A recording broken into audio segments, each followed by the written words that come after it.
Bom dia, queridos. Graça e paz do Senhor Jesus. Vamos abrir a palavra do nosso Deus na carta de Tiago.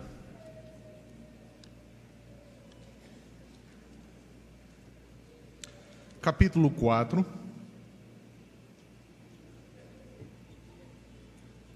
Do versículo 13 ao 17.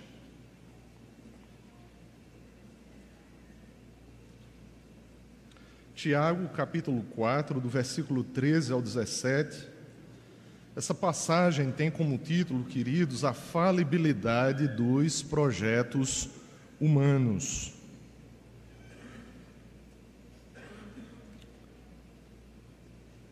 Vamos fazer uma leitura alternada. Todos acharam? Diz assim a palavra santa do nosso Deus: Atendei agora, vós que dizeis: hoje ou amanhã iremos para a cidade tal, e lá passaremos um ano, e negociaremos e teremos lucros. Vós não sabeis o que sucederá amanhã, e é a vossa vida. Sois apenas como menina que aparece no instante do vosso esquecimento. Em vez disso, devíeis dizer: se o Senhor quiser, não só viveremos, como também faremos isto ou aquilo. Agora, entretanto, vos jactais das vossas arrogantes expressões. Toda jactância semelhante a essa. Portanto, aquele que sabe que deve fazer o bem e não faz, nisso está pecando. Vamos orar ao Senhor? Nosso Deus e amado Pai, nós te louvamos, Senhor, te bendizemos. É um privilégio, Pai, estarmos na casa do Senhor, no dia do Senhor. E nós te pedimos, Senhor, entrega, Pai, a tua mensagem à tua noiva. Entrega a mensagem, Pai, que o Senhor colocou em meu coração à tua igreja. Pai amado, no nome de Jesus, que a tua palavra, Pai, seja exposta com o mínimo de clareza, Pai, e que o Teu Espírito Santo faça a obra em cada coração, em cada vida aqui. Que haja, Pai, o convencimento do Espírito Santo para que ninguém aqui venha desperdiçar a sua vida, mas venha vivê-la para a glória do Teu nome, Pai. Nos ajude, Senhor, a ter uma vida que Te agrada, a colocar o Senhor em todos os nossos projetos. Essa é a nossa petição, no nome de Jesus, amém. Amados, nós vivemos tempos em que muitos planejam a vida com minúcia. Nós vivemos um tempo em que as pessoas estabelecem detalhadamente metas, carreiras, acumulam bens, preenchem a agenda com planos de curto, médio e longo prazo. Isso, em si mesmo, não é mal. Planejar, em si mesmo, não é mal. Contudo, em meio ao planejamento, vem uma pergunta: quantos realmente consideram Deus em seus planos? Quantos estão colocando Deus em suas agendas para o amanhã, o depois do amanhã, o próximo ano, daqui a 10 anos? Quantos estão pedindo para que o Senhor realize do céu, sobre a terra, a sua santa, boa, agradável e perfeita vontade? Tiago aqui, de um modo muito direto e pastoral, ele confronta a autoconfiança humana, chamando os crentes. Veja, ele não está falando para ímpios. Nós vamos ver o contexto cultural e literário dessa passagem. Ele está falando para crentes, e ele está confrontando os crentes a reconhecerem que a vida é breve, a vida é frágil, a vida humana é totalmente dependente da vontade soberana do nosso Deus. E Tiago, é possível a gente observar, irmãos, que desde o início, Tiago está falando para nós agirmos com sabedoria, e quem não tem deve fazer o quê? Pedir a Deus. E Deus, que é dadivoso, bondoso, Ele a dá e não passa na face de ninguém. E ele vai falar no capítulo 3 sobre o quê? Uma sabedoria que não é humana, que não é animal, nem demoníaca, que é a sabedoria que todos nós carecemos e que vem do céu. E essa sabedoria, ela deve ser utilizada inclusive nos planejamentos. Então observe, Tiago não está condenando o ato de planejar. Mas o que é que ele está condenando aqui? Uma postura arrogante, a postura de planejar sem Deus. Essa é a postura presunçosa que Tiago aqui ele vai atacar. E o propósito de Tiago, irmãos, é nos levar a refletir sobre o sentido da vida e a urgência e a importância de vivermos para a glória do nosso Deus. E a mensagem central dessa passagem, como também deste sermão, é: não desperdice a sua vida. Viva para a glória do nome do Deus vivo, do Deus exaltado, do Deus Altíssimo. É por isso que nessa manhã eu quero meditar sobre esse tema que está projetado aí. Não desperdice a sua vida. Viva para a glória de Deus. Antes da gente entrar na primeira verdade, eu quero falar aos irmãos sobre o contexto cultural e literário para que você compreenda melhor a passagem. Observe, Tiago é uma das cartas gerais do Novo Testamento, uma das mais práticas de todo o Novo Testamento. É tanto que alguns estudiosos vão dizer que Tiago é como se fosse o livro de Provérbios do Novo Testamento. É tanto que Tiago escreve pensando muito e fazendo alusões ao livro de Provérbios. E Tiago, ele tem um propósito aqui. Ele fala sobre a fé verdadeira. E essa fé verdadeira, ela é mostrada, demonstrada, manifestada verdadeiramente através da prática das boas obras. E ele não fala sobre as boas obras como um meio de salvação. Ele fala sobre as boas obras como evidência de uma vida já salva e regenerada em Cristo Jesus. E quando você e eu começamos a ler paulatinamente a carta, desde o início, quando chegamos nos capítulos 3 e 4, nós observamos que dois temas, eles se destacam. Um tema é a sabedoria, mas o outro tema é a soberba humana. Não sei se você já observou isso. Um tema é a sabedoria. O outro tema, a partir do capítulo 3 e capítulo 4, é a soberba. Observe aí na sua Bíblia, por favor, capítulo 3, do versículo 13 ao 18. Olha o que é que Tiago fala. Tiago, ele vai fazer o quê? Um contraste. E ele vai fazer um contraste entre uma sabedoria terrena e a sabedoria celestial.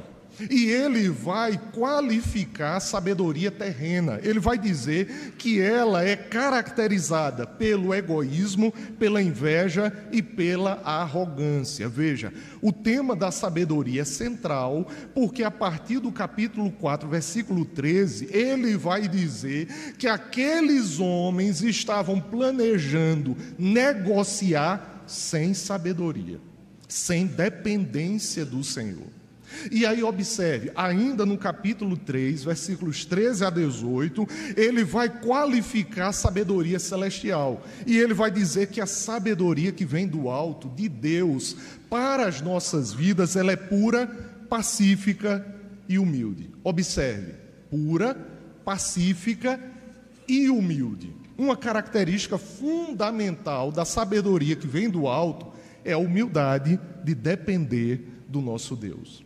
Mas observe agora capítulo 4, no início do capítulo, do versículo 1 ao 12, o que é que ele está fazendo? Ele está denunciando os conflitos e arrogâncias nos relacionamentos humanos, ou seja, ele está falando sobre a falta de sabedoria nesses relacionamentos que leva à arrogância, consequentemente aos conflitos. Todos esses conflitos fruto de orgulho e da busca por um prazer prazer sem ser o prazer da presença de Deus.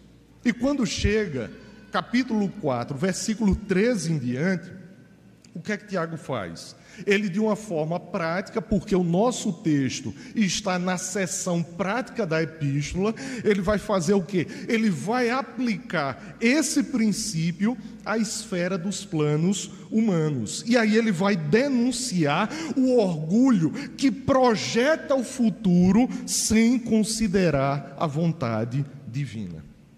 E é possível observar aqui que Tiago, no capítulo 4, do versículo 13 ao 17, que é bastante prático, ele vai dizer: nós precisamos de uma sabedoria do alto, chamada por mim e por você de sabedoria genuinamente cristã, para que eu e você venhamos viver o cotidiano dizendo assim: se Deus quiser, se for da vontade de Deus, se o Senhor Altíssimo aprovar. Ou seja, a sabedoria no cotidiano. Então, amados, o tema central é viver sem considerar Deus, viver que não seja para a glória de Deus, é desperdiçar a vida.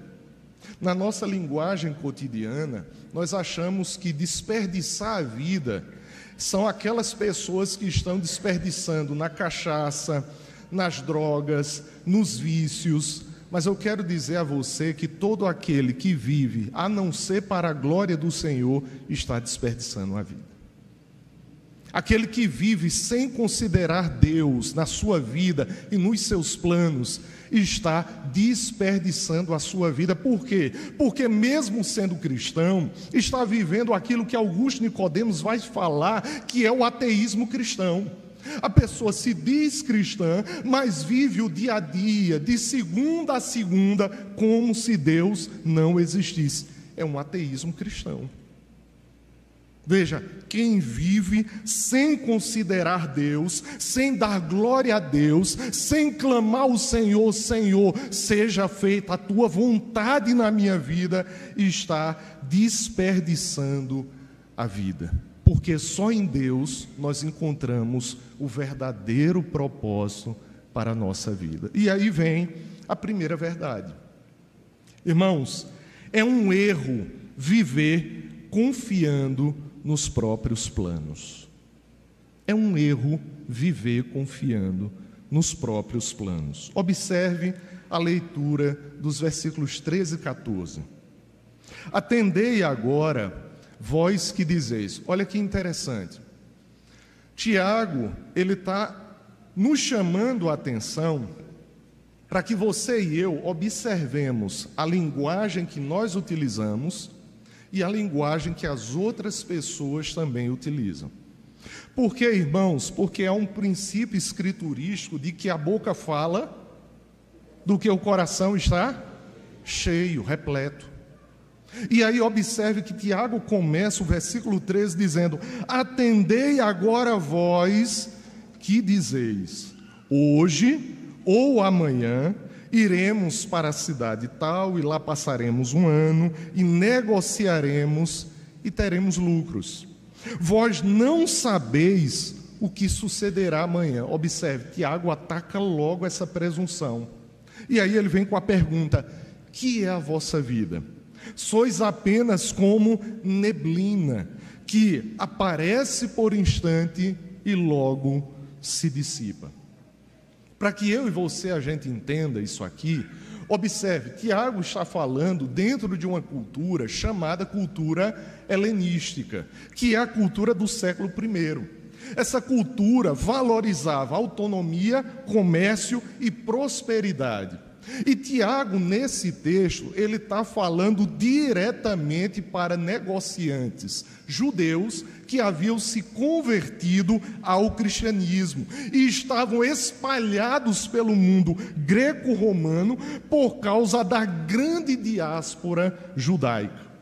Mas ainda, esses judeus cristãos estavam vivendo uma ética de comércio, uma ética de negócio, uma ética cotidiana que não era a ética cristã. Eles ainda estavam vivendo uma ética helenística, preocupado da mesma forma como os ímpios estavam com os seus negócios, com a sua cultura, com a busca do seu lucro, sem viver a verdadeira ética do Senhor, do Evangelho, que é o que, irmãos?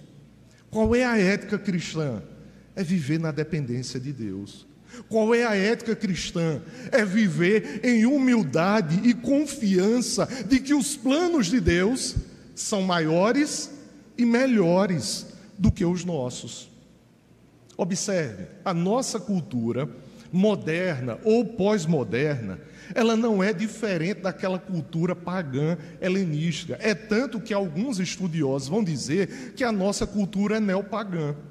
É uma nova roupagem do paganismo antigo. E aí, amados, a nossa cultura, ela é idólatra, tanto quanto a cultura de antigamente.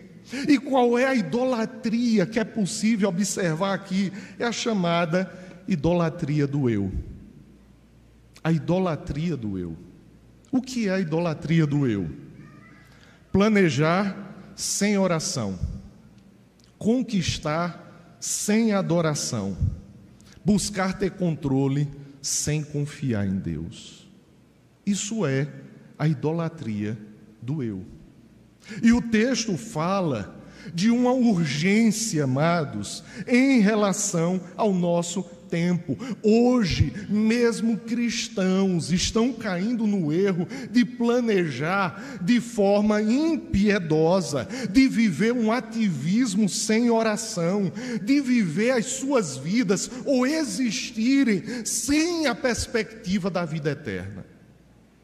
Isso é um retrato da nossa época. E o que é que Tiago está denunciando aqui? Se você ler qualquer comentário sobre essa passagem, você vai observar que Tiago está condenando a autonomia presunçosa de quem vive como se fosse o quê? Dono do tempo e dono da própria vida. Isso eu e você, nós podemos qualificar como autonomia presunçosa. E o autor, o que é que ele faz? Ele nos chama a atenção para observarmos essa presunção na linguagem daqueles homens. Observe, irmãos, eles falam como se fossem donos do tempo, como se o tempo estivesse à disposição deles. Qual é a linguagem deles? Hoje ou amanhã iremos. Eles falam como se fossem donos do tempo. E aí eles falam como se fossem donos do tempo, mas também do espaço. Nós vamos para a cidade tal. Hoje ou amanhã iremos para a cidade tal. Cadê a consideração em relação aos planos do Deus vivo? E mais, na linguagem é possível observar a presunção, porque eles falam de propósitos sem colocar Deus na questão. Observe, e lá passaremos o quê? Um ano e negociaremos.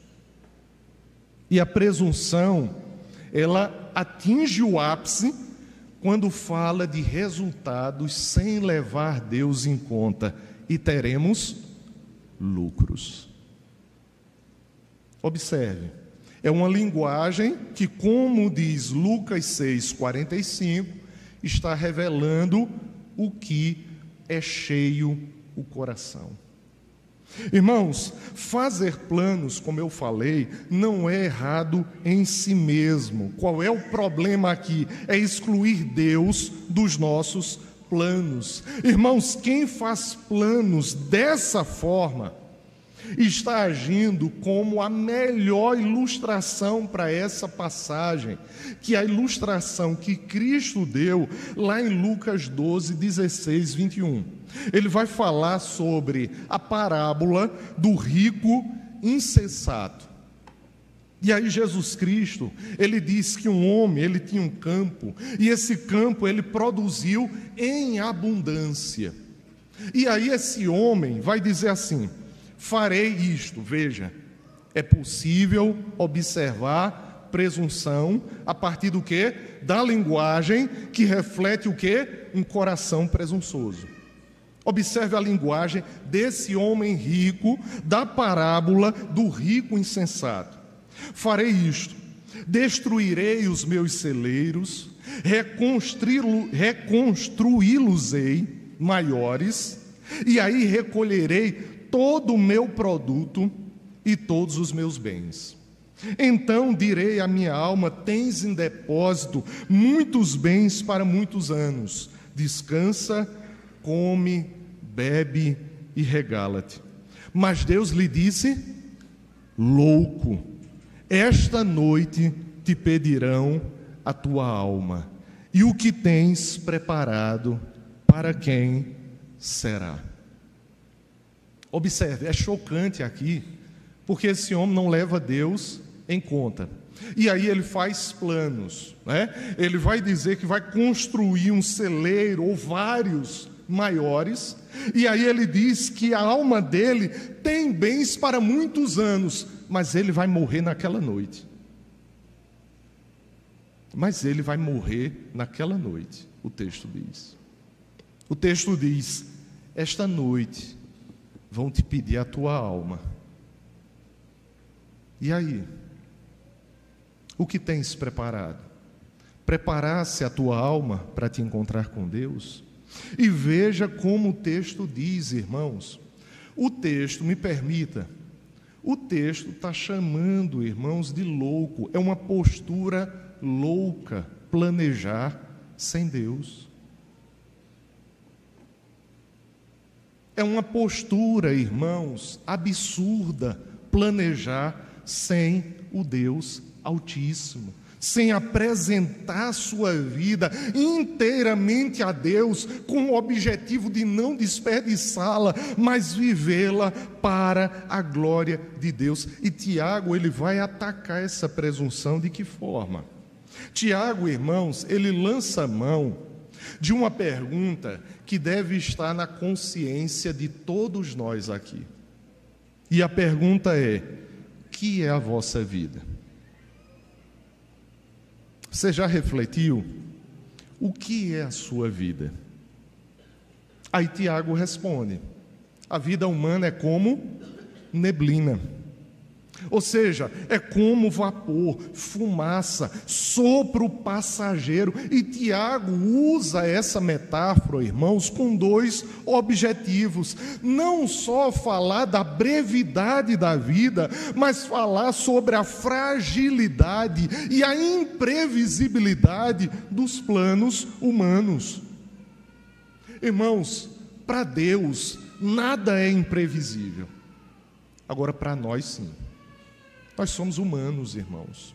Por isso o título da passagem é a falibilidade dos projetos humanos. Porque, irmãos, nossa vida e os nossos projetos são frágeis e imprevisíveis. Ninguém tem controle sobre o amanhã. E a parábola do rico insensato diz: nem mesmo do hoje, nem mesmo do hoje. E a vida é muito breve, irmãos. Eu e você, nós não podemos desperdiçar a nossa vida. Eu quero dizer a você que sua vida é preciosa demais. Sua alma é preciosa demais para você desperdiçar sem Deus. Para você viver uma vida sem se colocar diante de Deus como um sacrifício vivo, santo e agradável a Ele. Irmãos, aplicando as nossas vidas essa verdade, quantas vezes você e eu, nós já fizemos planos sem buscar a vontade de Deus? Que eu e você possamos ser conscientes disso. Que eu e você venhamos lutar, irmãos. Nós falamos sobre outros, de outras denominações como idólatras, como tendo posturas idólatras. Irmãos, muitas vezes eu e você, nós estamos nos adorando. Nós estamos vivendo a vida como se fôssemos deuses das nossas próprias vidas. Isso é a idolatria do eu. Vivemos muitas vezes como se fôssemos donos da própria vida.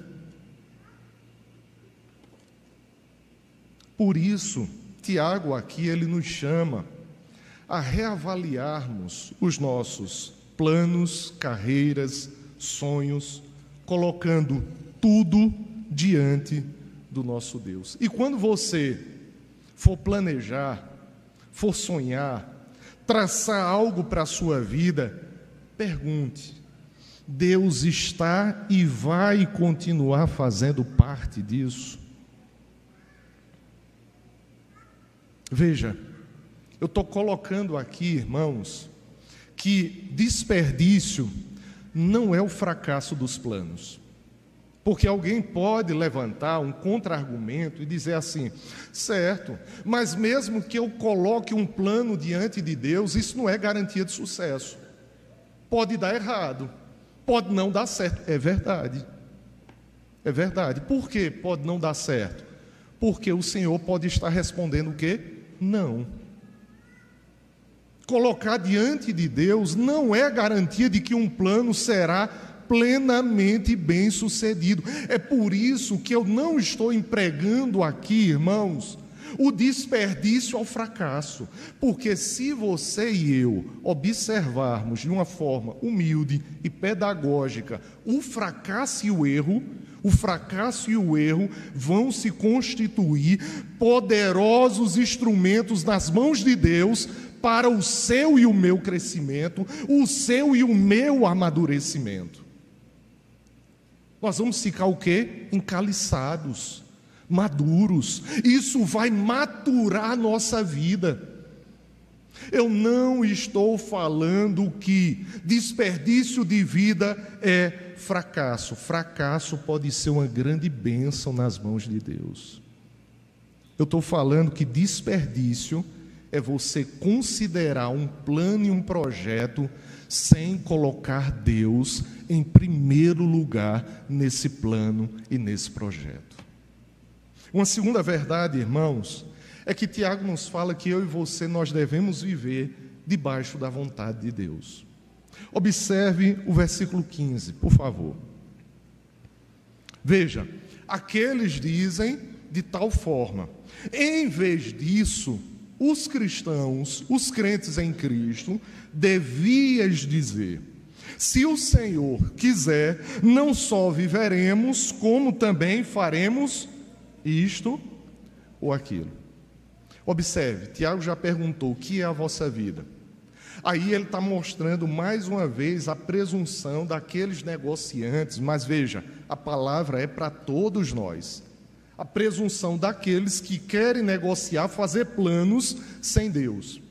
E aí observe, Tiago diz, é necessário a gente cair em si e observar que antes de planejar e executar, é necessário o quê? Estar vivo.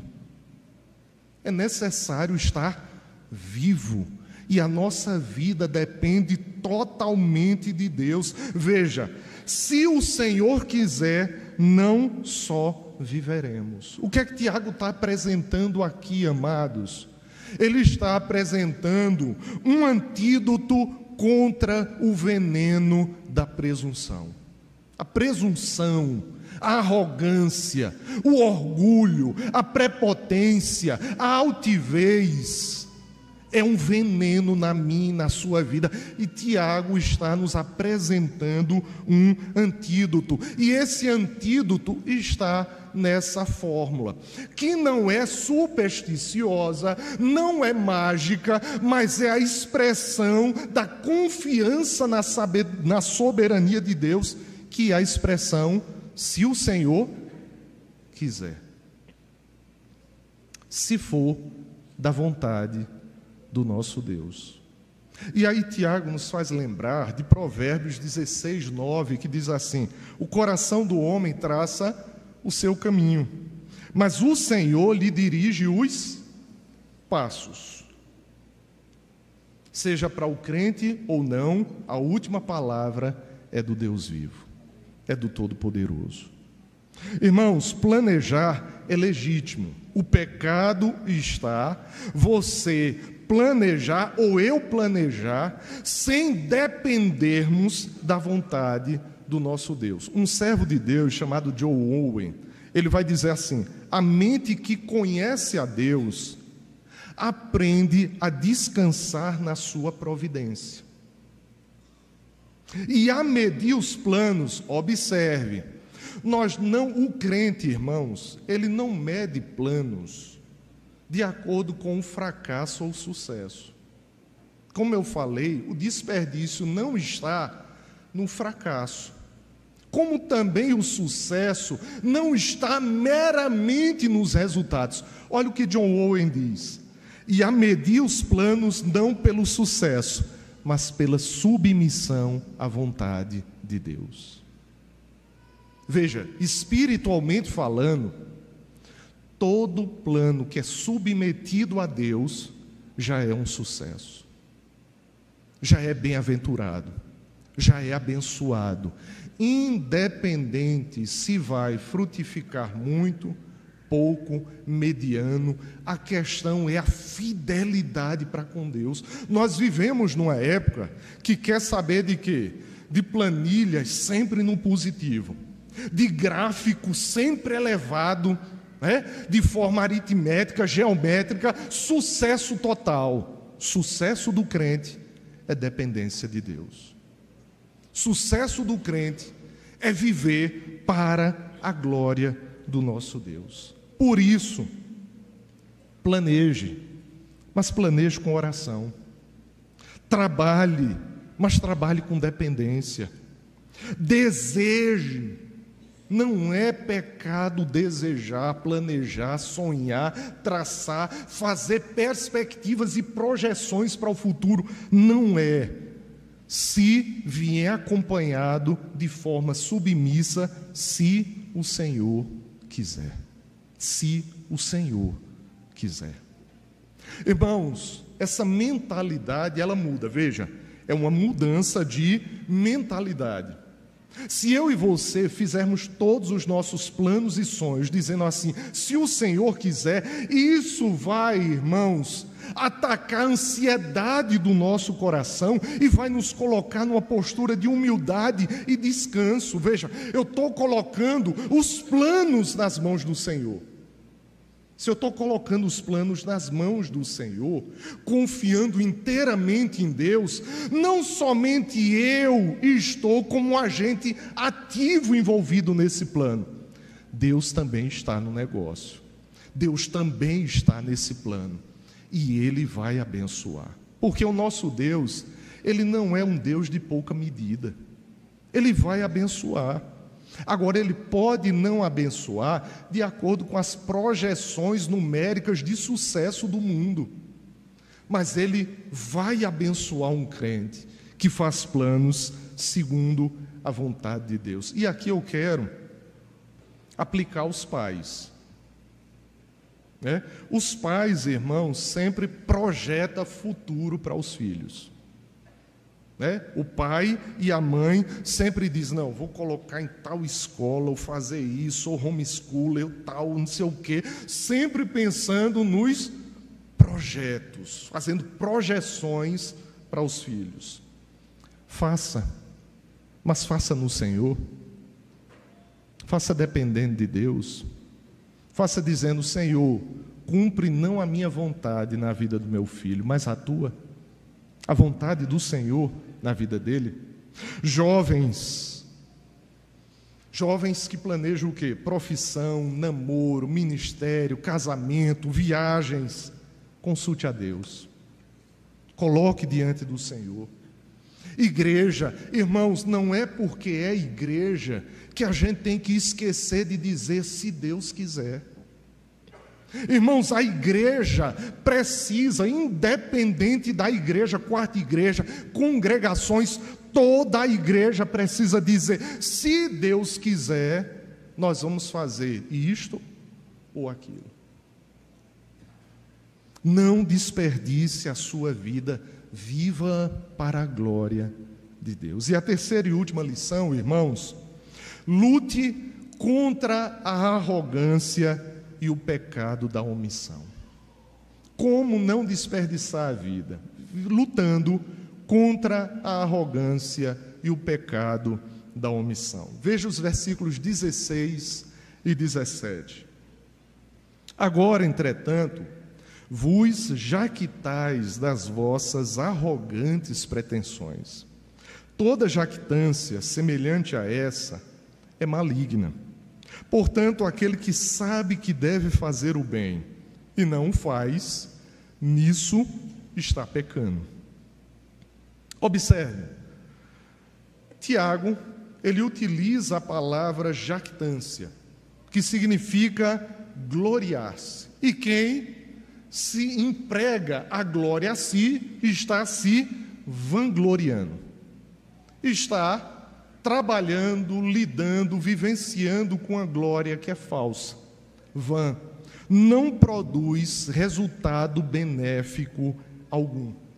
E Tiago, ele está dizendo, irmãos, que vangloriar-se aqui é algo grave, porque aqueles comerciantes, aqueles cristãos na diáspora, eles estavam arrogando glória, cheios de pretensões, por estarem fazendo planos soberbos que não levavam Deus em conta. Veja, eles estavam se vangloriando por causa da arrogância e da pretensão, como se eles se bastassem, fossem autossuficientes. E Tiago, ele vai mostrar que a autossuficiência, observe o termo que ele utiliza: toda jactância semelhante a essa é maligna. Veja, ele não utilizou, é um erro, é uma falha, ele não colocou nem o termo pecado aqui. É pecado, mas ele vai mostrar que é muito grave, é maligna. Isto é, amados, observe o que eu vou dizer. Eu não estou dizendo que a pessoa que age assim, ela está agindo diretamente pela influência de Satanás. Eu não estou dizendo isso. Mas a atitude é o quê? Segundo o texto bíblico, é maligna. Por que é maligna, irmãos? Porque é baseada, é inspirada em um orgulho e arrogância, que foi o mesmo tipo de orgulho e arrogância que tomou o coração de Lúcifer, que queria usurpar o trono de Deus e terminou levando como fruto daquela arrogância e orgulho a precipitação de Satanás no abismo. Aí como é que nós observamos isso, irmãos? Novamente, Tiago nos ensina a olhar o quê? A linguagem, porque linguagem não é neutra. Ou seja, o mundo prega uma linguagem neutra que na essência da linguagem não existe. Não existe linguagem neutra. Não existe, irmãos, linguagem sem cosmovisão, sem ideologia, sem pressupostos, sem princípios. Não existe. E observe, eu vou comparar a linguagem de Satanás com a linguagem desses comerciantes. E você vai me dizer se é semelhante ou não. Lá em Isaías 14, versículos 13 e 14, alguns estudiosos vão dizer que ali é uma linguagem que fala sobre Lúcifer. E ali, irmãos, o maligno vai dizer assim: subirei ao céu, exaltarei o meu trono acima das estrelas de Deus. Assentarei no monte da congregação, subirei acima das mais altas nuvens, serei semelhante ao Altíssimo. Olha a linguagem do inimigo. Subirei, exaltarei, assentarei, subirei, serei. Olha a linguagem daqueles comerciantes. Atendei agora vós que dizeis, hoje ou amanhã iremos para a cidade tal, e lá passaremos um ano, e negociaremos e teremos lucros. É totalmente diferente uma linguagem da outra? Eu creio que não. Aí você pode dizer, mas pastor, o senhor está exagerando. Amanhã de manhã a gente tem a avaliação do sermão. Pastor, o senhor está exagerando.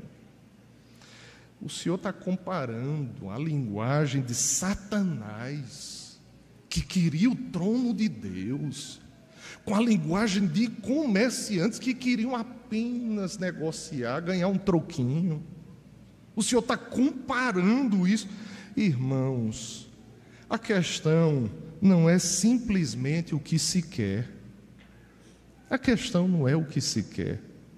Um quer o trono sem Deus, o outro quer o domínio da vida e o plano sem Deus. Veja, a questão não é simplesmente o que se quer. Tiago, irmãos, está tratando da postura maligna de um coração que age sem depender de Deus. Sem depender de Deus. É por isso que Tiago vai dizer, capítulo 4, versículo 16, parte B, toda jactância, veja, é um coração tomado de orgulho, arrogância, prepotência, presunção, soberba, toda jactância semelhante a essa, o orgulhar-se por viver e traçar um plano sem Deus, isso é maligno. Isso é maligno. Qual é o resultado de tudo isso? Tanto para Lúcifer, quanto para os homens que agem sem Deus. Provérbios 16, 18. A soberba precede a ruína, e a altivez do espírito, a queda. Essa é a situação, irmãos, de homens que muitas vezes planejam e querem viver as suas vidas sem depender de Deus. Eu e você dependemos de Deus para absolutamente tudo. E eu concluo dizendo, veja o versículo 17. Tiago, ele nos lembra, irmãos, a nós crentes, que não basta evitar o mal. É necessário fazer o bem. Sabe qual é o problema? Nós cristãos estamos se omitindo. O império das trevas avançando, o mal avançando, as ideologias malignas avançando, e a gente está dizendo assim, não, vou me manter incontaminado, vou evitar o mal. Não basta evitar o mal. Veja o que Tiago vai dizer aqui. Portanto, aquele que sabe, e nós, irmãos, estamos numa situação muito delicada diante de Deus, porque nós sabemos o que devemos fazer, e muitas vezes não fazemos. Isso é qualificado como o quê? Pecado de omissão. Porque, observe, portanto, aquele que sabe, e nós sabemos por onde, irmãos? Pela Escritura Sagrada. Veja, o apóstolo Paulo vai dizer que eu e você, nós devemos praticar as boas obras que Deus de antemão preparou para que andássemos nelas. Aí você pergunta, que boas obras são essas? Tudo o que a palavra de Deus diz que você deve fazer para a glória de Deus. Aí Tiago diz, sabe o que deve fazer, sabe que deve fazer o bem e não faz, e nisto está pecando. Veja, não é suficiente evitar o mal, é fundamental fazer o bem. E aí, amados, para de fato concluir, a sua vida é breve, a minha vida ela é muito breve. ela é muito breve. Ela é como névoa, vapor, neblina, como a erva do campo, ela é muito breve. Cuide da sua vida com Deus.